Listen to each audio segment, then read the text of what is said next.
guys, we have Dawn Lowe, who is the director of the Greensburg, Decatur County Chamber of Commerce, and she has with her somebody from Community Church. Why don't you go ahead and introduce your guest? Good morning. How are you this morning? I'm great.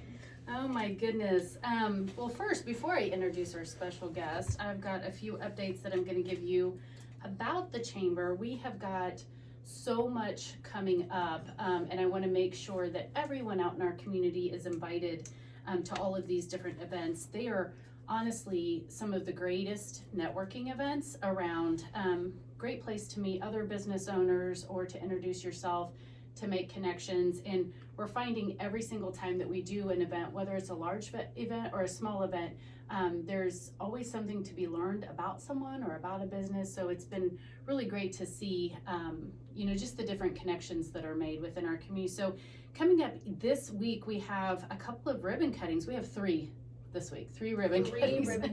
Yeah. I'm a little bit nervous about it, to be honest. My calendar looks crazy. But that's exciting. That means that there's a lot happening. Tomorrow is Tuesday, April the 5th, and we are going to cut a ribbon for the Greensburg Community Bread of Life, which is located at 720 East Randall Street. That is going to be at 4:00 p.m. and then there is an open house immediately following. So I'm sure, and let's go ahead and introduce our guest. We have got Dan Pratt here with Community Church of Greensburg. He is the campus pastor here at the Greensburg location. Dan, welcome. Thank you for being with us. Thanks, it's great to be here. I'm talking about the Community Bread of Life, and I'm like, you probably need to be a part of this conversation. I've seen you there before. What a great outreach for our community. Yeah, I'm on the board there, so I'll be there. I'll see you tomorrow as well. So that's 2 days this week. Yeah, that's awesome. Yeah, and it's exciting because most folks in our community know about the building that Bread of Life has kind of been wedged into for a long time, and now they've expanded into a much larger building. So this will just expand the impact that they're able to have in the community and some of the different ministries they have that operate out of that building. So that's exciting. Awesome. Yeah. Well, and if you're going to be a part of that ribbon cutting with us tomorrow, which again is at 4:00 tomorrow, Tuesday, April the 5th. If you are familiar with the Bread of Life and its current location, it is a white building located right there on the corner. And you're just going to keep going down the road just a little bit on Randall Street. It's the very next building. It's separated by a parking lot. So I know they're getting a lot of questions about the new location. It's right next door. You can't miss it. Yep. So just keep going. A couple of parking spaces. You'll be there again tomorrow, Tuesday, April the 5th at 4:00 p.m., 720 East Randall Street at the Greensburg Community Bread of Life. Then on Friday, we're going to do something we've never done before. We're going to do a back-to-back ribbon cutting. Yeah, back-to-back. That's a little daunting, but it's going to be so much fun. I continuously tell people that one of the favorite parts of being a part of the chamber is that we get to celebrate and have parties all the time. It's just like a constant party and celebration in our office. So on Friday, we're going to take a whole day and party all day long. So we're going to kick off with Dr. Ashburn's Pepper Emporium, which is on 114 South Franklin Street. It's just south of Troya. And that ribbon cutting is going to be at 11 a.m. She is also going to have an open house from 12 to 6 p.m. I think she's going to do some drawings and some prize giveaways. So she is geared up and ready to see a bunch of people through her door on Friday, April the 8th. Again, that ribbon cutting is at 11 a.m. And then we're going to follow up and do a ribbon cutting at 12:00 noon for Open Box Outlet. That one is located at 450 Greensburg Commons, and if you're familiar with the Walmart shopping center area, it is where the old Goodies used to be. So it's tucked in that corner right there, the large, almost department store looking facade. That is Open Box Outlet, ribbon cutting, new chamber member at 12:00 noon on Friday, April the 8th. So back to back, that's going to be fun. Yeah, and I love that name, Dr. Ashburn's Pepper Emporium. It's like a Mr. mouthful. Emporium's Wonder Emporium. It's great. Yeah, it's a mouthful. Also coming up, we have a Lunch and Learn next Tuesday, April the 12th. That is from 12:00 to 1:00, and we're going to welcome the Decatur County Purdue Extension Office. They're going to come in and they're going to talk to us about Purdue is more than athletics. So some may agree, some may not, but regardless, they're going to tell us how They can help and assist all the different businesses here in our community. They've got a lot of different things that they can provide, and they just want to get the word out about how they can help and assist all the different kinds of businesses that we have and the different outlets that they have. They've got different topics like healthcare. There's different things on healthcare, and there's different things on business management, and just things that you wouldn't even realize that they can probably do. They're going to come in and talk about those different things. You do need to sign up for that event through our website. That is www.greensburgchamber.com. And again, that is a lunch and learn. So we're going to provide lunch for you and give you a short program, get you really good and educated during your lunch break, and then we'll send you back out the door. Sounds like you need more to do, Tom. You're not busy enough. No, oh gosh, let me tell you. We also, so lunch and learns, let me back up for just a quick second. Lunch and learns are the second Tuesday of every month. So that is a really nice tidbit of information. Just go ahead and mark your calendar for the second Tuesday. And we love to see new faces and recurring faces. But that again is a smaller classroom type setting, and we limit it to 20 participants. And that's another great way to meet people. Then the third Tuesdays of the month, we do leaders and loggers. That is a little bit more of a casual, relaxed atmosphere. The third Tuesdays from 4 to 6 p.m. That event is held at the TAP every month. This month for April the 19th, we are going to welcome Lorem Electrical, and Micah is going to talk to us about solar. So we're going to learn a little bit about solar. We're going to shake some hands. It'll be a cash bar option. And then again, always great conversation, always a chance to learn something about a business or a person in our community and make another connection. So that kind of wraps up April. And then I'm going to throw 3 big dates out there at you. Save the date for the Women in Business Conference, which is Thursday, June the 30th. That is going to be held this year at the Greensburg Elementary School. Tickets for that will be on sale very soon, so please keep an eye out for that. Watch our Facebook, our Twitter, our Instagram accounts, as well as our website, because we are meeting about every other week right now as a committee, and we are so excited about that event. This year's theme is Limitless, Balancing You. The extent, or just completely lost my words. You can't do that when you're on radio because it's live. It happens to everybody. But the emphasis is on the word you. So again, that's the Women in Business Conference on Thursday, June the 30th. And then our 37th annual Summer Day of Golf fundraiser, and I stress the fun and fundraiser, is Friday, August the 5th. That is always a good time. This year, that event will be held at the Greensburg Country Club. And so we're excited for a 37th. That's a long time. That's a long time for any event to be an annual, but we did not even stop for COVID with that one. So Wow. Amazingly enough, timing just worked out perfectly, and we were able to keep that event running with very strict precautions that year, but we made it happen. So that's exciting. And then our final large event of the year is going to be Friday, November the 18th. That will be the GDC Chamber Annual Banquet, along with a brand new cash bash. So we're excited about that. We're in the planning stages of that. So again, mark your calendars for June the 30th, Friday, August the 5th, and Friday, November the 18th. So that wraps it up for what I have as far as our chamber news. And again, we have Dan Pratt with us. He is the campus pastor for the Community Church of Greensburg. Again, welcome and thank you for being with us, Dan. Thank you. Glad to be here. And I think this is great that you guys do this. Well, thank you. We want to publicly say thank you for being a member. That's why you're here. We invite our members on every other week, or the first and third Mondays, to be here on the radio. And that allows us to just have a casual conversation with you about the business or the organization that you're with. And hopefully we can educate the public a little bit more on what you do. So we're going to talk about the Community Church of Greensburg. First of all, tell us just a little bit about yourself and how long you've been here with the Greensburg campus location.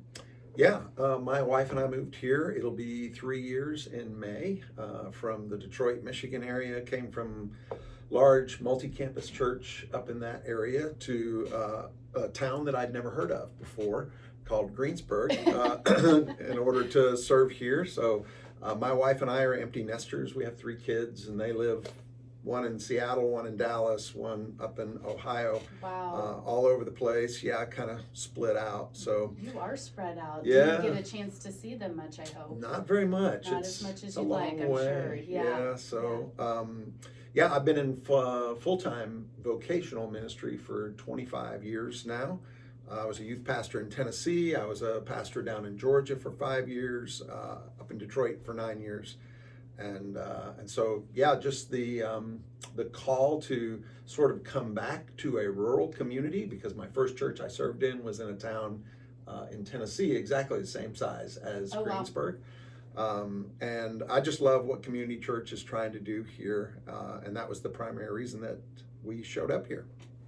That's awesome. Well, Yeah. we're glad you're here. Thanks. We're glad that you're back in a rural community. I know that probably looks a lot different to run. Now, you're actually running 2 campuses. You mentioned earlier that you were serving at a church that was a multi-campus facility. So tell us a little bit about the fact that there's 2 campuses related to Community Church. Yeah, there's 2 campuses. Our other campus is in Batesville. So we have a lead pastor. His name's Seth Bartel. He's over both campuses. And then I'm the campus pastor here in Greensburg. And then John Vadabancourt, good luck spelling that. Yeah, I'm not even going to try or saying that. I won't even try. Yeah, Wow. he's our campus pastor over in Batesville. So Nice. basically the way that works is we have a service in Greensburg at 9 a.m.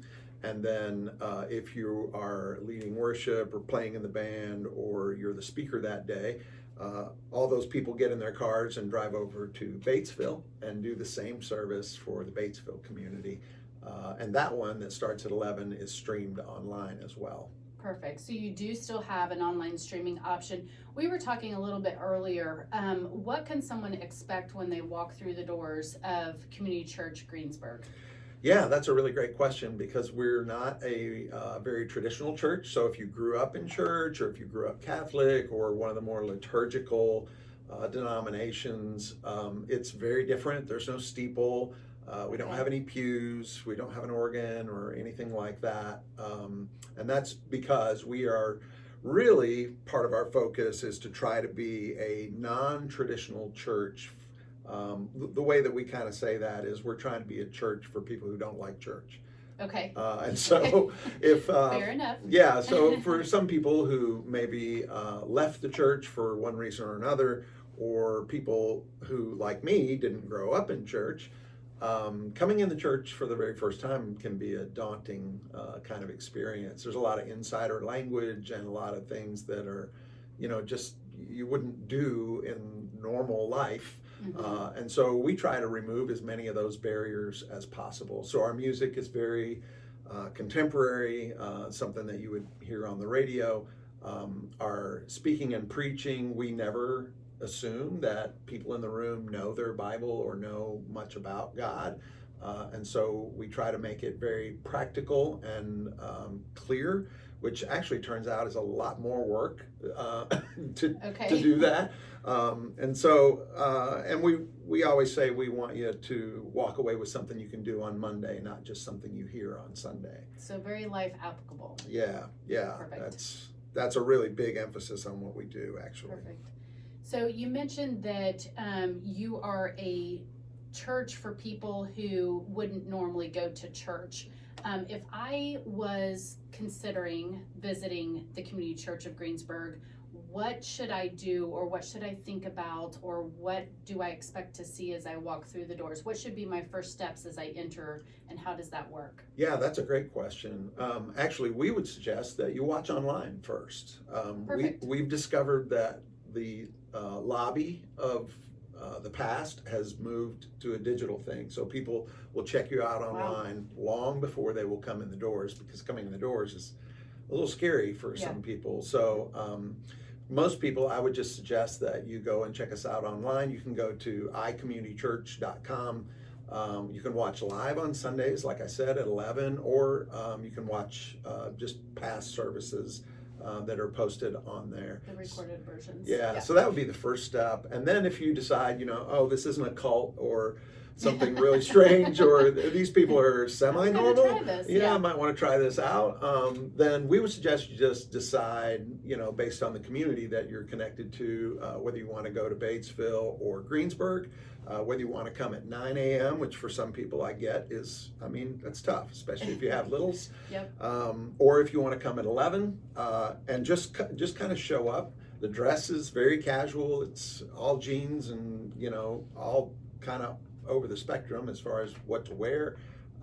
We have free coffee every Sunday in both our locations, and it's very welcoming. There's nothing you have to do, no hoops you have to jump through.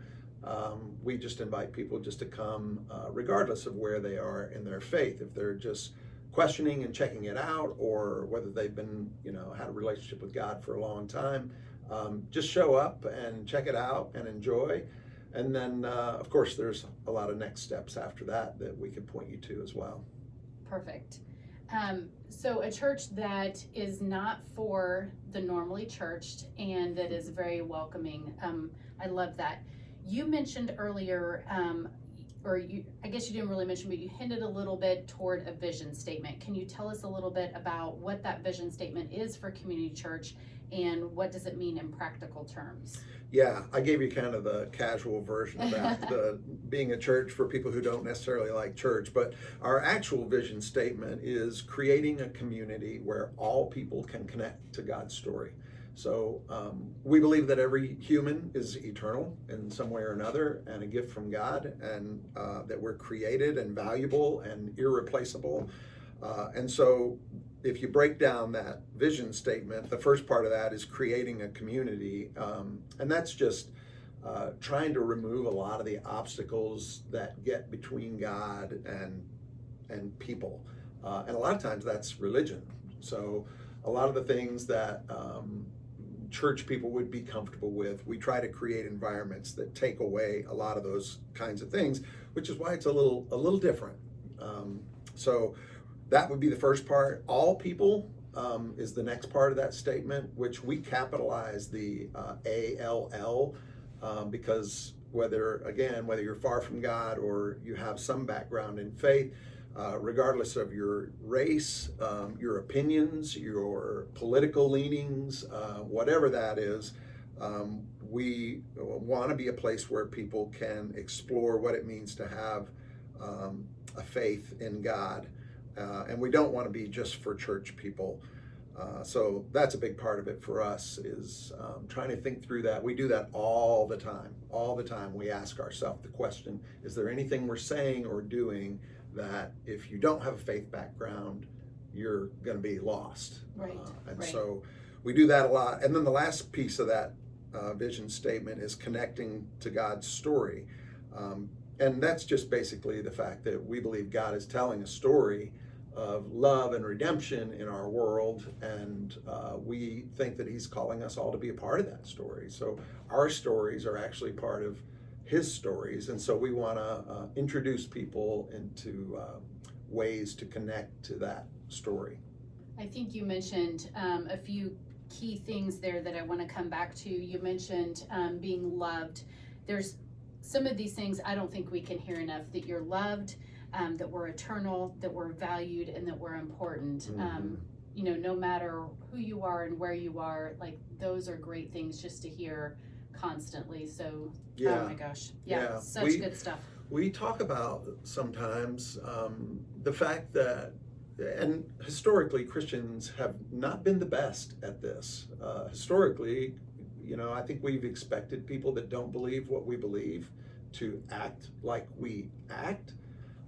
And on the surface, that's like, well, that doesn't make any sense. And I would say you're absolutely right. So what we're really shooting for is to tell people that no matter where you are irreplaceable, you're valuable, and that God wants to have a relationship with you in spite of your past and in spite of,